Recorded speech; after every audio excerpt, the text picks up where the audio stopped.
Bonjour à tous, bienvenue sur ma chaîne. Alors, petit aparté,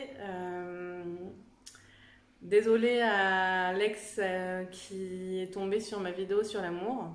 Enfin, je suppose que tu l'es puisque j'ai eu un dislike et je ne vois pas d'autre explication. Ni vous, ni nous, le petit chat. Bon voilà, donc vraiment désolée, j'en rigole, mais désolée si j'ai blessé quelqu'un, c'est vraiment pas le but. Ensuite, j'ai oublié de le dire, donc je vais le dire en début de vidéo parce que sinon je vais oublier. Après, je suis pris dans mon flow. Comment fonctionne YouTube?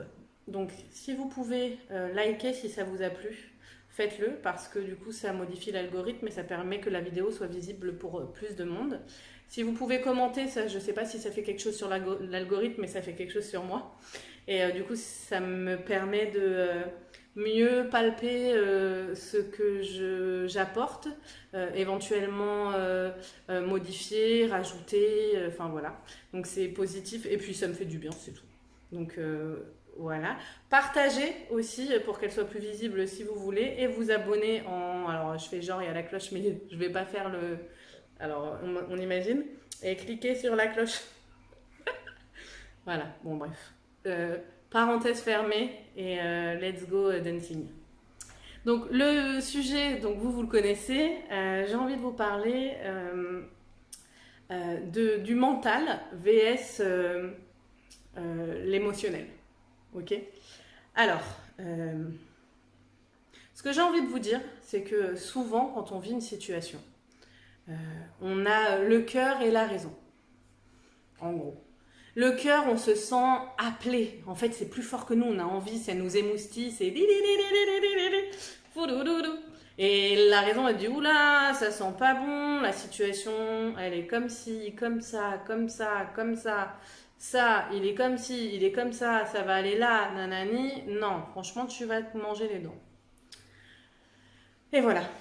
Et du coup, moi, ce que j'ai envie de partager, et ça n'engage que moi, vraiment, mais non, ça n'engage pas que moi, c'est mon partage d'expérience et je pense qu'il est important de l'entendre et vous en ferez ce que... J'ai suffisamment confiance en vous pour savoir que vous en ferez ce qui vous semble juste, parce que tout est à expérimenter, que ce soit ce que moi je pense comme ce que je pense pas, et que ce qui est important c'est ce qui vous appelle vous. Et si vraiment je devais résumer ce que j'ai envie en une phrase, ce que j'ai envie que vous fassiez de la vidéo là que je suis en train de faire, c'est faites ce qui vous appelle vous, indépendamment de ce que Tartampion a dit, que ce soit moi ou n'importe quelle autre personne. Faites ce qui vous appelle vous. Voilà. Donc moi j'en ai eu beaucoup des situations dans ma vie où j'avais clairement cette dualité entre ce que je ressens vers ce vers quoi j'ai envie d'aller vs la raison. Genre je devrais pas, il faudrait mieux partir, etc. Et en fait ce que j'ai envie de vous dire c'est que le corps, l'appel émotionnel, c'est où il vous emmène. Et alors si vous souhaitez éviter toute forme de souffrance, il faudrait dans ce cas-là vivre seul, coupé de tout le monde, ne jamais rien vivre. Et quand bien même vous le faites, vous souffrirez de ce qu'on appelle la solitude, c'est-à-dire que vous survivez, vous êtes en mode protection plus.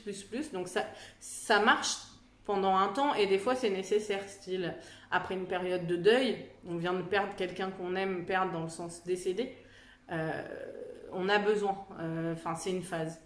Les périodes de rupture également, où on a besoin à un moment donné de s'isoler, de se protéger, et c'est ok. Alors, plus on évolue, plus on vieillit, moins on vit les ruptures de la même façon, c'est beaucoup moins frontal, brutal. Mais voilà, du coup je me suis perdue dans ce que je voulais vous dire, mais c'est pas grave, on a l'habitude, hein. Donc, parce que j'avais l'impression d'avoir la coupe des rois là, et ça me perturbe. Je vous jure, j'avais l'impression d'avoir une calèche et d'être Jean Valjean, mon bon valet. Bon, bref.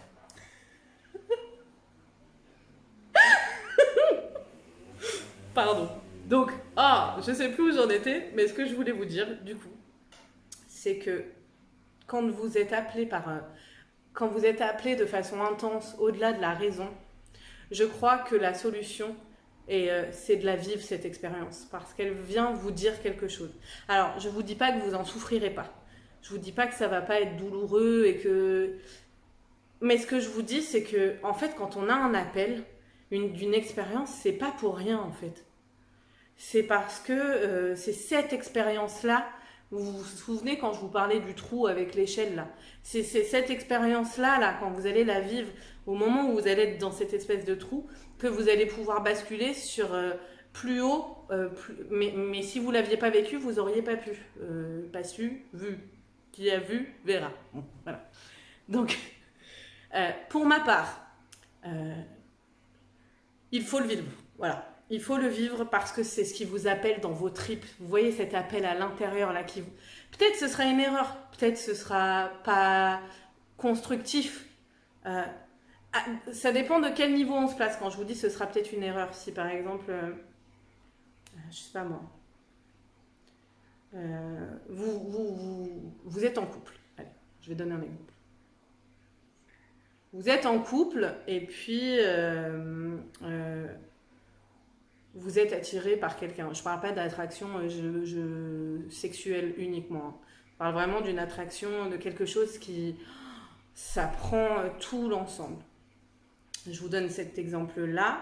La raison voudrait que du coup, on ne la vive pas cette histoire parce qu'on ne sait pas trop, nous on a envie.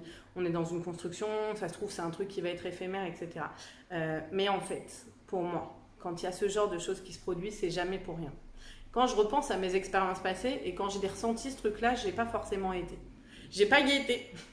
J'ai pas forcément y été. Et en fait, après, ce qui s'est passé, c'est mon couple s'est cassé la gueule. Enfin bon bref, hécatombe sur hécatombe. Et je me suis demandé après, et si j'avais y été? Je suis désolée, j'ai envie de rire. Oh, on s'en fout, je vais pas m'excuser d'avoir envie de rire. Si vous regardez ma chaîne, c'est que vous aimez l'humour. Sinon, vous regarderez une autre thérapeute ou quelque chose comme ça. Et donc, et si j'avais y été? Vraiment. Qu'est-ce qui se serait passé? Est-ce que du coup j'aurais autant rayé les dents? Est-ce que rayer mes dents sur le parquet? Si j'avais écouté ce qui m'appelait, est-ce que j'aurais créé une fin autrement? Enfin voilà. C'est quelque chose que aujourd'hui, je sais que si ça se produit, s'il y a quelque chose qui m'appelle, je vais le faire. Je vais le faire. Alors, la différence avec quand j'étais jeune vs aujourd'hui, je vais le faire avec pas prudence, mais avant j'étais tout feu tout flamme, j'allais y aller, les portes ouvertes, j'allais dire le cul à l'air, mais presque, vraiment en mode ouh. Et c'était ok d'ailleurs dans la phase dans laquelle j'étais parce que c'était ce que j'avais besoin de vivre pour modifier en fait. Et c'est pour ça que je vous dis qu'il n'y a pas de bonne ou mauvaise façon. En fait, il faut faire ce qu'on se sent parce que la vie, elle, c'est mieux que nous, ce qu'on a besoin de vivre pour grandir, pour comprendre, enfin, ou même juste pour vivre. En fait, je vis ça, en fait, ça me convient plus. Je vis ça, ça, en fait, ça me convient pas. Je vis ça, ça, c'est pas mal. Mais en fait, ça a l'air mieux. Voilà, enfin, bon, bref. Oh.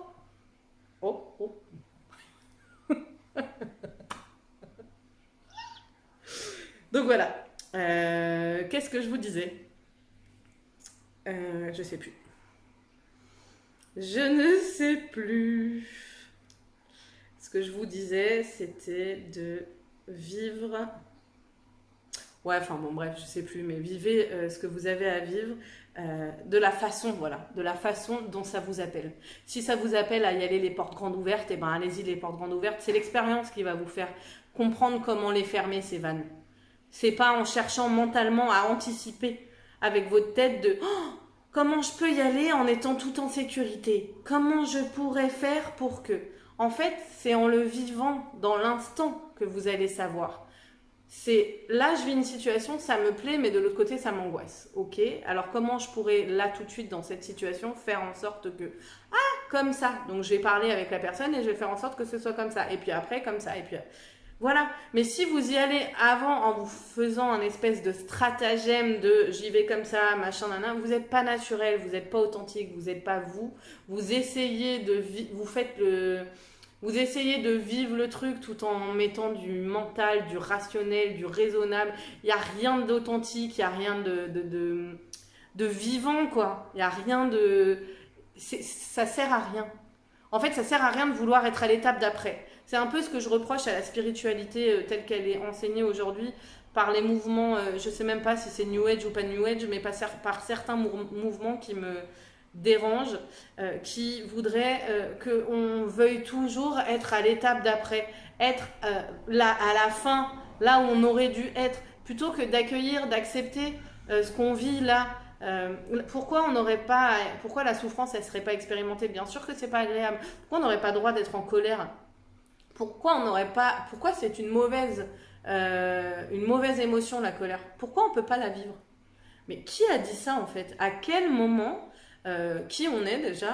Un peu d'humilité, redescendez bien, bien, bien. Qui on est pour juger si c'est bien ou si c'est mal de ressentir ça, si ça a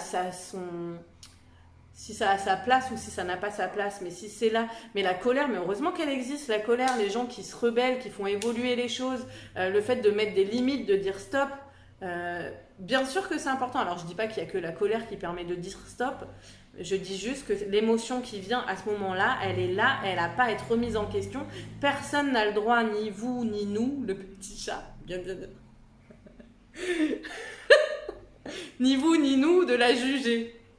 Personne n'a ce droit-là. Si elle est là, elle est juste. Elle a sa juste place. Si vous avez besoin de pleurer, elle a sa juste place. Si vous êtes dans la confusion, ça a sa juste place. Tout ce qui se présente à vous a sa juste place. Et ça n'a rien à voir avec vous. Et ça, c'est moi qui le pense. Ça n'a rien à voir avec vous. C'est ce que vous devez vivre, point. C'est ce qu'on vous propose de vivre, point. Ça n'a rien à voir avec ce que vous avez fait, ce que vous n'avez pas fait. C'est des expériences à vivre. Et ce qui est important et ce qui a à voir avec vous, c'est ce que vous allez en faire de ces expériences-là. Est-ce que vous allez les vivre à moitié en les contrôlant, pas contrôlant, en les vivant, mais en même temps ou est-ce que vous allez les plonger dedans et au cœur de vous, de l'expérience et de vous-même, vous allez vous dire « Ok, là, ça me va, ça me va pas, je fais du tri, j'évolue, Et avec vous, avec la situation et avec l'autre. Et c'est là qu'on prend l'échelle. C'est pas avant en se disant, ok, donc là je vais mettre une échelle au cas où, s'il fait ci, ou s'il se passe ça, comme ça je pourrais toujours sortir. Non, c'est pas comme ça. Vivez l'expérience. Vivez votre instant T là. Votre instant présent, vivez-le. De cet instant présent va émerger quelque chose, des sentiments, qu'ils soient positifs ou négatifs. Quand je dis positif ou négatif, vous avez compris que c'est pas un jugement de valeur, c'est agréable ou désagréable. Qu'est-ce qui est désagréable? Qu'est-ce que ça vient me dire? Alors, soit vous décidez de le mettre de côté. Ah non, ça, j'ai pas envie de le voir. Oh, je l'ai pas vu. Et puis un jour, ça vous revient de façon plus intense et plus intense. Et ce sera ok si à l'époque, c'était nécessaire de le mettre de côté. C'est ok. Il n'y a pas de jugement à avoir là-dessus. C'est ok. Et si vous avez envie de vous dire, ok, là, je ressens quelque chose qui me dérange, comment je pourrais rééquilibrer le truc là? Qu'est-ce que je pourrais faire pour que je me sente réalignée, que ça me convienne, en fait. Ah, je pourrais faire ça. Ah bah tiens, je vais aller voir la personne, je vais échanger avec elle et je vais lui dire que moi j'ai besoin de ça. Et voilà. Et c'est comme ça que les choses elles évoluent. C'est comme ça que l'expérience, on passe finalement des portes ouvertes aux portes non pas semi-ouvertes, mais à quelque chose de plus mesuré, de plus prudent, non pas parce qu'on est dans le contrôle, mais parce qu'on fait attention à soi. On finit à force par faire attention à soi, par comprendre que ce qu'on peut avoir, nous, comme perception, n'est pas forcément la réalité et est empreint de notre imaginaire, et que c'est important pour nous de vérifier dans le réel, dans le concret, avec l'autre qui est en face, qu'on est bien sur la même longueur d'onde, que l'on perçoit et ressent les choses de la même façon. Et parfois, on a tendance à se dire « Ah non, c'est mon côté parano. » Je parle comme une pouffe. « Ah non, c'est mon côté parano. » Donc non, je vais pas m'écouter. Désolée. Ce sera version humour celle-là. Hein. Je le préciserai dans le titre. Et bah non, en fait, c'est pas forcément ton côté parano. C'est peut-être quelque chose que tu ressens, et c'est souvent quelque chose que tu ressens. Et toi, tu le juges pour ne pas avoir à faire avec. Tu ressens un malaise, il y a quelque chose qui te dérange. Creuse. Et encore une fois, c'est ok si à ce moment-là, on se dit c'est mon côté parano. Parce que c'est ce qu'on a à vivre. Et puis à la fin de l'expérience, on va se dire ah non, c'était. Je le fais en pouf? Allez. Ah non, en fait, c'était pas du tout mon côté parano. Mais vraiment pas quoi. C'est une pouf qui louche. Eh, ça existe les poufs qui louchent. Bon, bref. Et du coup, mes excuses si vous parlez comme ça. Vous êtes peut-être même pas une pouf. C'est vraiment de l'humour. Hein. Là, il y a... Enfin, sincèrement, aparté, l'autodérision est la meilleure, le meilleur médicament pour soi-même. Ayez vraiment beaucoup d'autodérision et en tout cas, voyez que derrière chacune de mes blagues ou pas blagues, mais de ma façon d'être, de mon côté un peu brut de décoffrage, il y a énormément de bienveillance et beaucoup d'amour et c'est surtout une grosse autodérision. Donc voilà. Donc, pour revenir à cette expérience de parano, pas parano, finalement, on se rend compte qu'on a des perceptions, on ressent des informations qui sont au-delà de ce que notre cerveau, mental, raison comprend, peut comprendre. Et du coup, on le catégorise dans « Ah non, en fait, je dois avoir peur, du coup. » Mais et alors, si tu as peur, pourquoi tu la prendrais pas en compte, cette peur? Pourquoi tu l'accueillerais pas, cette peur? Alors, j'ai peur de quoi? J'ai peur qu'il soit pas honnête, qu'il me... j'en sais rien moi, qu'elle soit... qu'elle m'utilise, j'ai peur qu'on soit pas sur la même longueur d'onde, qu'on voit pas les choses de la même façon, qu'il finalement n'ait pas de sentiment pour moi, qu'il soit dans le doute, qu'il est quelqu'un d'autre, j'en sais rien. Enfin, et ben si cette peur elle est là, essaye d'aller la voir, essaye de voir si elle est... qu'est-ce qu'elle vient faire chez toi, pourquoi elle vient là? Est-ce qu'une conversation pour moi avec l'autre est nécessaire pour pouvoir lui expliquer comment toi, si tu as besoin d'être rassuré sur le cadre, de te rassurer sur le cadre. Voilà.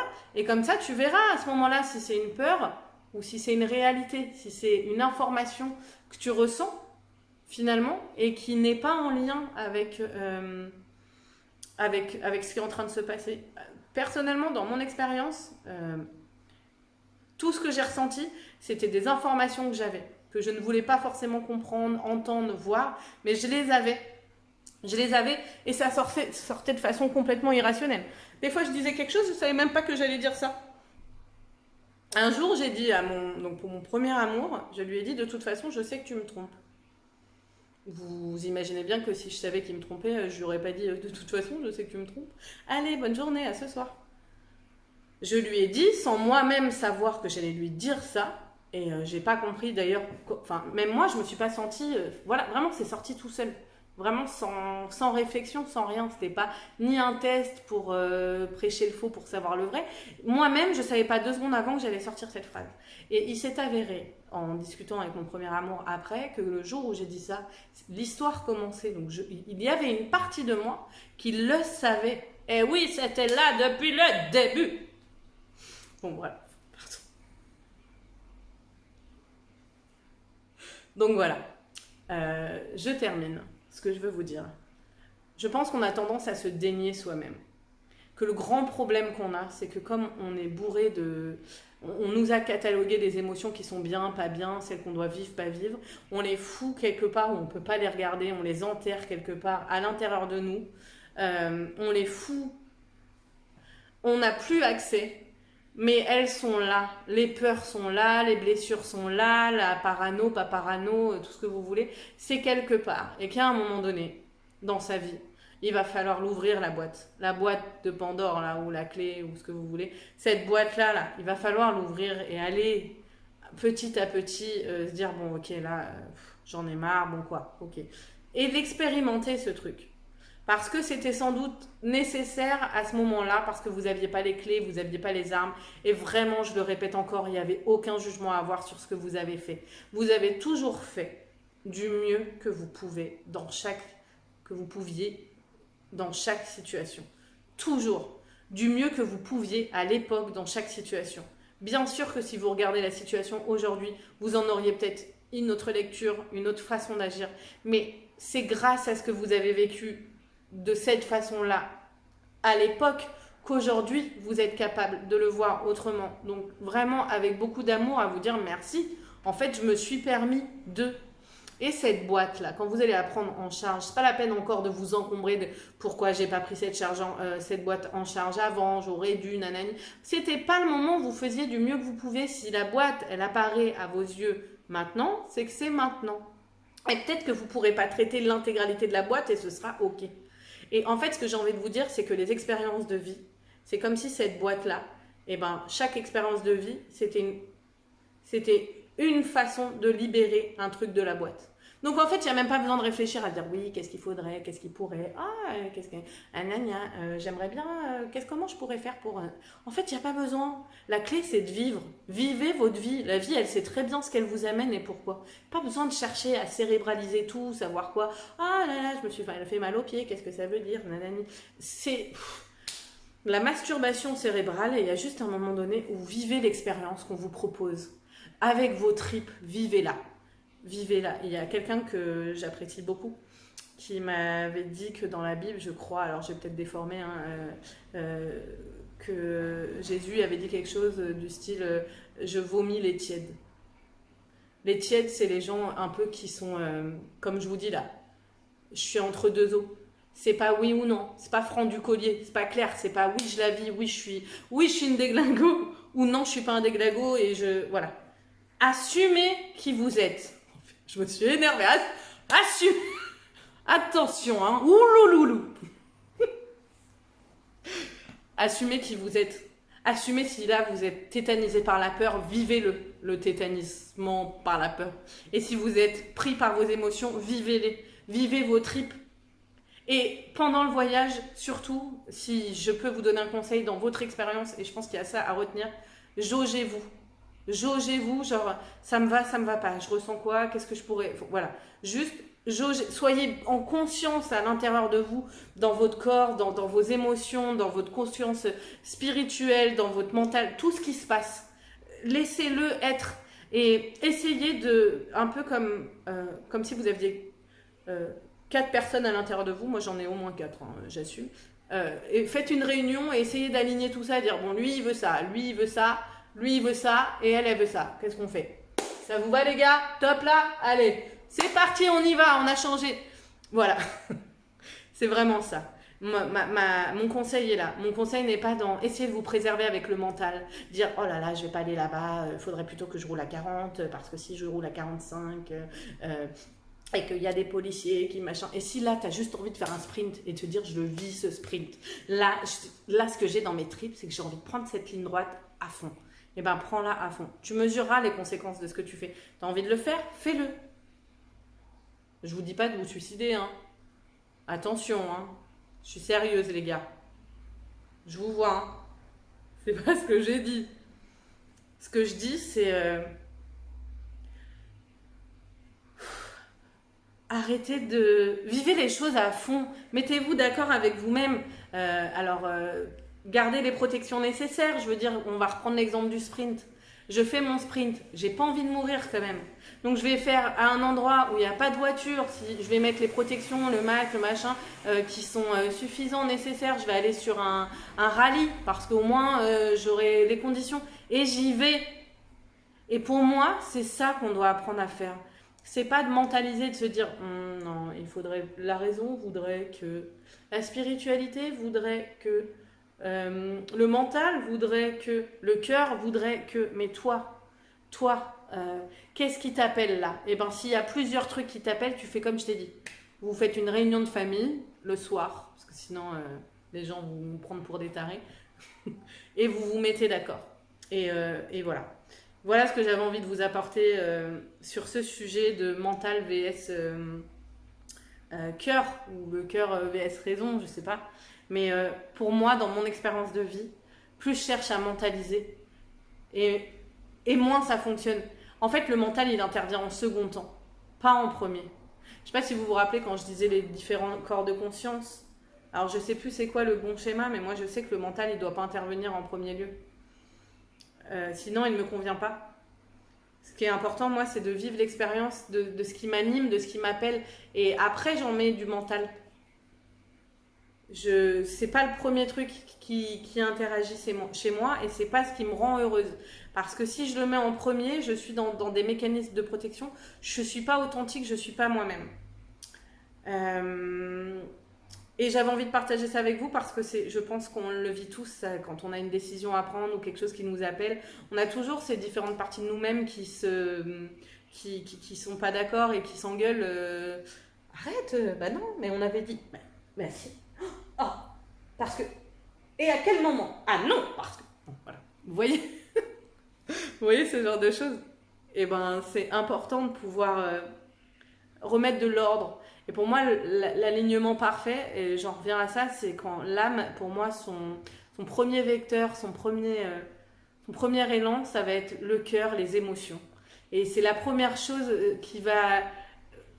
c'est pas le premier élan, c'est pas ça le mot, c'est sa façon de communiquer avec vous, c'est ça. C'est ce truc, j'ai envie, j'ai pas envie, j'ai plaisir, pas plaisir.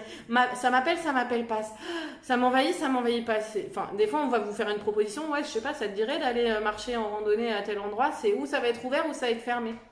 Ou ça te dirait d'écrire une chanson, ah, d'un coup ça va s'ouvrir. Voilà, c'est ce truc-là, c'est le premier truc. Et pour moi, il faudrait, j'aime pas dire il faudrait, mais je vais quand même le dire, il faudrait tendre, ce serait pour vous, par amour pour vous, pour être en communication avec votre essence, écoutez ce truc cette envie,